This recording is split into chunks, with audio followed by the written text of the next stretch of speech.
Alléluia, alléluia, shalom peuple de Dieu, partout où tu me suis, que la grâce de l'Éternel soit sur toi au nom de Jésus. Si tu suis cette vidéo, c'est parce que Dieu t'a accordé la grâce du souffle de vie. Parce que quelqu'un qui est déjà mort ne peut pas suivre cette vidéo. Si tu me suis, que Dieu te bénisse. Tu es parmi les bénis au nom de Jésus. Et j'aimerais rendre grâce à Dieu pour les 19 âmes qui ont été sauvées hier lors de notre évangélisation à Cotonou.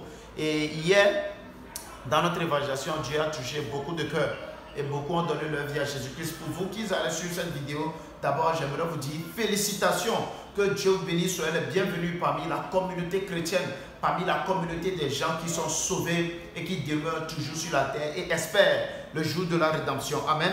J'aimerais vous parler ce matin à toute la communauté chrétienne de quelque chose qui est très très important. En ces derniers temps, on remarque une carence des chrétiens qui n'aiment plus la parole de Dieu. Dieu dit à Josué, médite-la jour et nuit. Médite cette parole jour et nuit. Dieu l'a dit à Josué. C'est parce que c'est capital pour quelqu'un qui vient d'être sauvé, pour quelqu'un qui vient de recevoir le Seigneur Jésus. Tu ne peux jamais grandir dans la foi chrétienne si tu ne te donnes pas à la lecture, à la méditation de la parole de Dieu. Alléluia. Bien-aimés, écoutez ce mystère. Le premier à écrire, selon la Bible, c'est Dieu lui-même. La Bible déclare que Dieu a dit à Moïse, dans Exode 34, le verset 1, il lui a dit, prépare encore 2 tables et apporte-les à ma présence. Moi-même, je vais réécrire la loi. La loi, c'est Dieu même qui l'a écrit sur les 2 tables. Donc, si Dieu a eu le plaisir d'écrire, en tant qu'un enfant de Dieu, qu'est-ce qu'on doit faire? On doit avoir le plaisir de lire. Et la Bible est le recueil de la parole de Dieu. Et en tant qu'un enfant de Dieu, on doit se donner à la lecture de la parole de Dieu. Peut-être tu es un chrétien, tu me suis, il y a de cela des mois, des jours, même des années. Tu n'as plus l'amour, la soif de lire la parole de Dieu.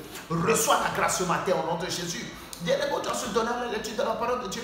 Quand on lit 1 Timothée 2, 1 Timothée 2, le verset 4, il est écrit, Dieu veut que nous tous on soit sauvés. Mais ça ne s'arrête pas là-bas. Mais que nous tous nous parvenons à la vérité. La vérité c'est quoi? La vérité c'est quelque chose qui est caché.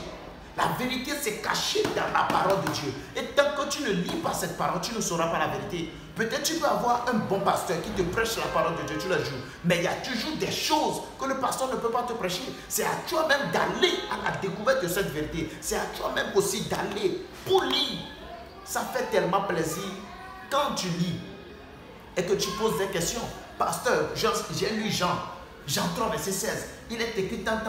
Je n'ai pas compris. Explique-moi ça. C'est quelqu'un qui veut grandir dans sa foi. Ça. Ne reste pas seulement pour dire que le pasteur va prêcher, tu vas écouter. Non. Il faut te donner toi aussi à la lecture de la parole de Dieu. Alléluia. Imaginez, un philosophe a dit, si tu veux cacher quelque chose qui est véridique à un Africain, il suffit de le cacher dans un livre. Bien-aimé, vous voyez? Il suffit de le cacher dans un livre. Ce que veut dire, même dans le monde, le fait de ne pas lire n'est pas du tout bon. En tant qu'enfant de Dieu, la première et la meilleure des livres conseils pour nous, c'est la Bible.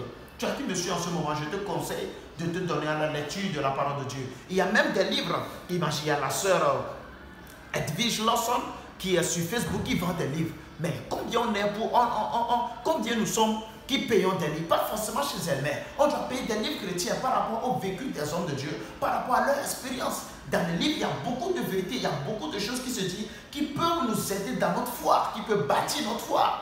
Mais on n'a pas de livres. Tu es un homme de Dieu, tu me suis en ce moment, mais tu n'aimes pas lire, tu n'as pas de livre. C'est pas du tout bon. Il va falloir qu'on se donne à la lecture, à la méditation. Donc que Dieu vous bénisse partout. Vous avez suivi cette vidéo. C'est le missionnaire Daniel Dancoté. Je suis présentement sur le sol béninois. Je suis sur le territoire béninois. Et je suis là pour une mission qui est la prédication de la parole de Dieu. Mais ce matin, mon message pour toi, donne-toi à la parole de Dieu. Donne-toi aux livres spirituels qui peuvent t'aider dans ta foi. Que Dieu vous bénisse. Shalom, shalom.